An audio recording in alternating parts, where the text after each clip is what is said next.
Good morning.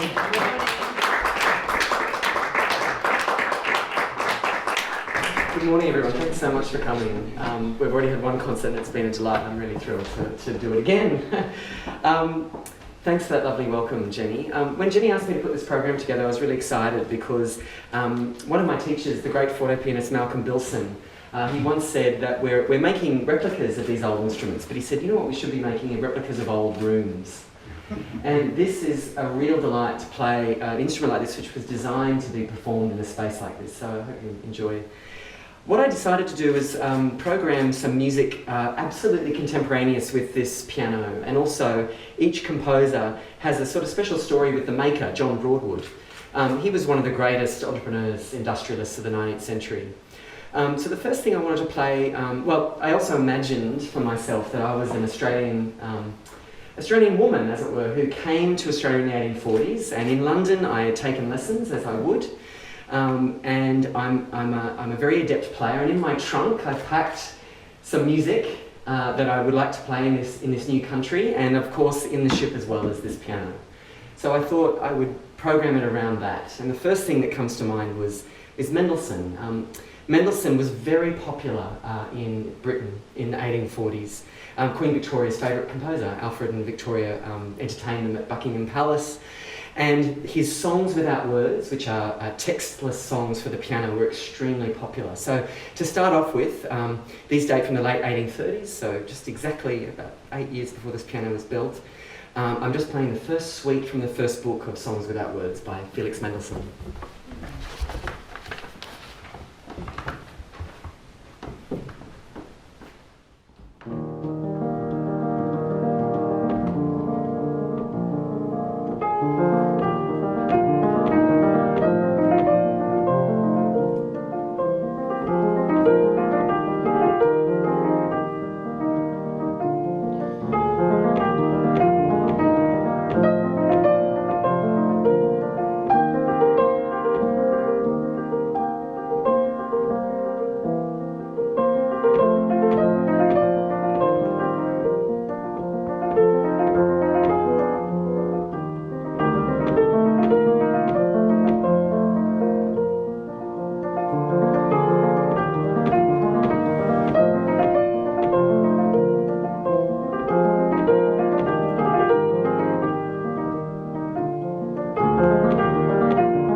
this Mendelssohn and this piano work really beautifully. In fact, I almost wish I'd programmed more. Mendelssohn, really interesting composer and undervalued, I think, as well. It's really interesting. He's written in all these pedal markings, and on this instrument, they work perfectly. I realise you don't need to add in any more. The instrument has its own resonance, actually. When I play a chord, it sort of rings on a little bit. That's a real characteristic of this kind of English piano. So my imaginary pianist, she's come to the goldfields in Melbourne, or perhaps she's come to a sheep grazing area in New South Wales. Of course, not known by those names quite yet. And she's packed in her luggage some music by another great English composer called Muzio Clementi. Now, like Broadwood, Muzio Clementi had a piano manufacturing company. In fact, Clementi, in a study of about 50 different composers from the 18th and 19th century, he comes in as the second richest composer. Can anyone guess the first? You have a guess? Opera composer. The richest person. Close. Rossini. Rossini, who famously retired at the age of 45 or something. So it's Rossini and then Clementi. Clementi is the subject of a book I'm about to publish, actually. He was a very, very fine composer, an equally fine keyboard technician, as it were. He was very interested in how pianos worked. And he was a good friend of John Broadwood and played on these sonatas on instruments like this. Female pianists of the 19th century were highly skilled, and in fact it was very rare to find a male pianist in the 1830s. It was generally, you were only a male pianist if you were a composer. That was legitimated your interest in the keyboard, but overwhelmingly it was women who played. It was a form of to while away hours, maybe in these rooms like this, as men are off doing other things outside the home. Women would be occupied in different things, and one of them would be studying scales and so forth. And Clementi was made sure that he gave women increased technical power. He encouraged them to learn. And so in that vein, I've chosen a sonata from Opus 50, and it's got an unusual title. It's called Didone Abbandonata, and it's the famous story of Dido being abandoned by Aeneas, who leaves her. So it's the story of Purcell's opera, Dido and Aeneas. And she's been abandoned as Aeneas goes off to Troy. And this is what Clementi calls, you can see the beautiful print I'm playing from here from 1830, Scena Tragica. And it's the kind of piece I imagine my imaginary pianist playing, perhaps feeling like Dido, she has been abandoned in the home perhaps, or she's left her friends in London to come out and forge out a new world. And this is the kind of sonata I imagine her playing. It's a grand sonata, what we call a grand sonata, which means it's quite serious. It's exactly the kind of sonata that was aimed at the female market at the time. So I hope you enjoyed it.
Thank you.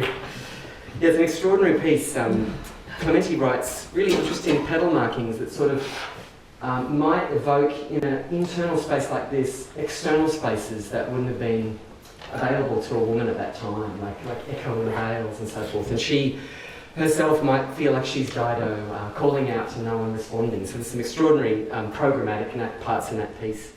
Clementi was very famous because the bulk of his students were women. So yeah, in my imaginary reckoning, perhaps she's had some lessons from Clementi before she took the journey out.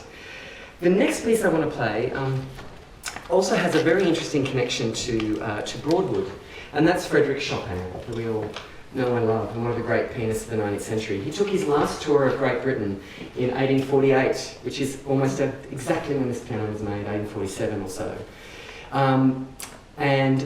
Of course, at that time, makers tried to latch on with great pianists, just like sportsmen today have Nike or Adidas. Liszt had Chickering and Steinway, and Chopin had Broadwood and Pleyel. And Broadwood made sure that Chopin was playing his pianos in public.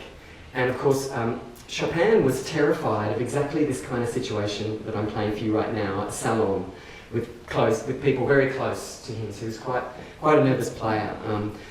And his last public recital dates from 1848. And we know that we have a very interesting set of letters from the tuner that was with Chopin. His name is Alfred Hipkins, and they make really good reading. And apparently, it says there that Mr. Chopin enjoyed the sound of Mr. Broadwood's duo chord, Broadwoods, and that's exactly what this is. So a duo chord means that each string on this particular instrument is striking two strings. So each hammer is striking two strings. And we call that a bichord. At the time they called it a duo chord. On a modern piano you have three strings. What's beautiful about this instrument is it has two pedals. You've heard some of the pedal effects in the Clementi I just played. But the una corda, which means one string in Italian, on this instrument is actually one string, and it's a beautiful effect. I'm not using it today so much because it's quite fragile, but this is the sound of the two chords, and this is the one chord.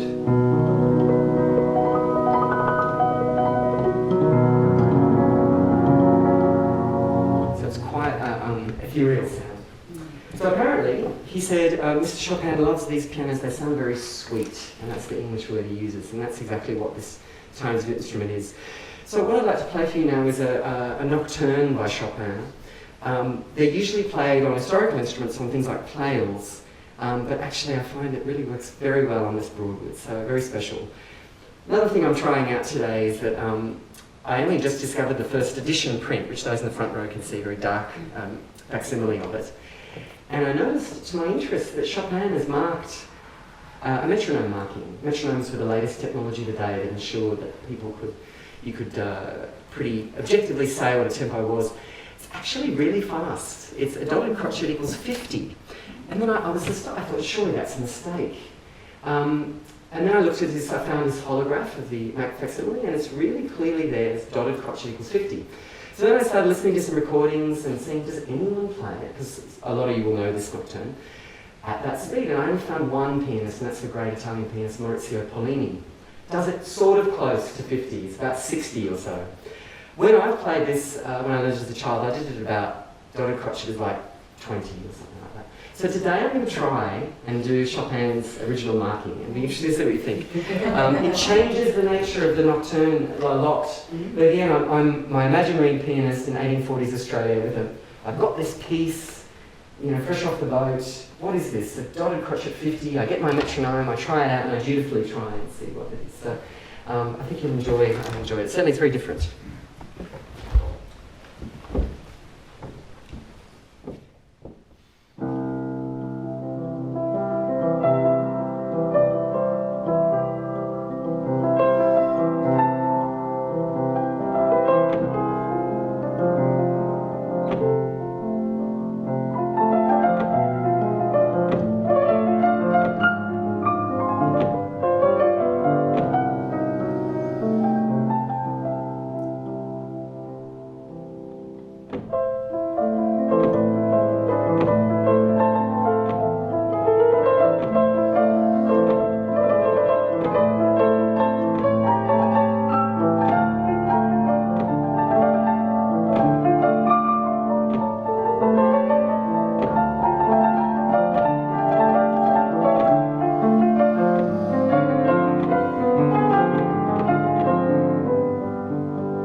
I'm still working on it, but yeah, I think it's really beautiful on this piano. And also, these beautiful meticulous pedal markings work really well on instruments like this. So I thought I'd end off today with some Australian domestic music. So when Jenny asked me to do this, I thought I might do a program of 1840s Australian domestic piano music. And that was really interesting because I then looked at the National Library, it's all digitised, I'm also in Melbourne where I reside at the moment, and realised that it's actually quite a lot. And I was really astounded at the quality of publishing that came out of Sydney and Melbourne in the 1840s, particularly Melbourne, which of course was a wealthy city. But then I discovered that all the music is nothing but quadrilles. Quadrilles, quadrilles, quadrilles. Lots of dances, which is a dance form that was very popular, obviously, in the colonies at that point. And I was just talking to Jenny earlier, we were just agreeing that, of course, quadrilles were basically the mating ritual of the 1830s. It was the one opportunity for members of the opposite sex to get close to each other and engage in a courtship. And so I imagine that these kind of quadrilles were played across Australia and indeed England and Canada and New Zealand as ways of meeting places for different people. And many a marriage would have come out from those parties. So when I started looking at this music, I thought, 40 minutes of quadrilles might not be exactly what we want, but I thought I'd end off with this. So I found these extraordinary, I mean, it's amazing, the amount of them, and they've all got wonderful names. This one is called the Much Admired Australian Quadrilles. And those in the front can see the cover. This is from the original edition. You can get this from the National Library here in Canberra. And there's a picture of Sydney Harbour in the front. And it was printed in a whole bunch of places, but what I love are the names. And it says, the much admired Australian quadrilles containing La Sydney, so they're given French names, La Illawarra, La Woolloomooloo, La Bong Bong, and La Ingerhurst. And of course, it's dedicated to a very famous Australian pianist, an amateur pianist, I can't make up the name, but dedicated by permission to Ms. someone, and I looked her up, but she was someone who played in Sydney in the 1840s. Selected from the newest and most celebrated operas and arranged for the pianoforte or harp by William Ellard. And this dates, it's exactly the same time as Chopin's Nocturne. So 1837, this was done in Sydney, and this Chopin piece was published in Paris at the same time. So I thought I'd end with 3 of these quadrilles, and this is exactly the kind of music that would have been heard in a space like this when people would have got together for a ball. So I'm going to give you a choice of them. The first one's La Bong Bong, then La Woolloomooloo, and one of my favourite stories about this, I used to live in Potts Point, and I lived near Woolloomooloo, and a German tourist came up to me and he said, excuse me, I'm looking for La Vola Mola, which is how he pronounced it, and that was how they pronounced it at the time, but who knows. The Woolloomooloo, and then apparently this was a big hit, the La Sydney, so I hope you enjoyed it.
performing, and I just enjoyed so much hearing it Oh, outside. great, yeah, I'd be impressed, but that's also part of this extraordinary experience. The So music and the landscape. it's been a wonderful, wonderful day. And if you have any questions or you'd like to ask about the piano, don't hesitate. I can, like a reverend, meet you out the front as you leave, so we can chat. So thanks for coming today. Thank you. Thank you.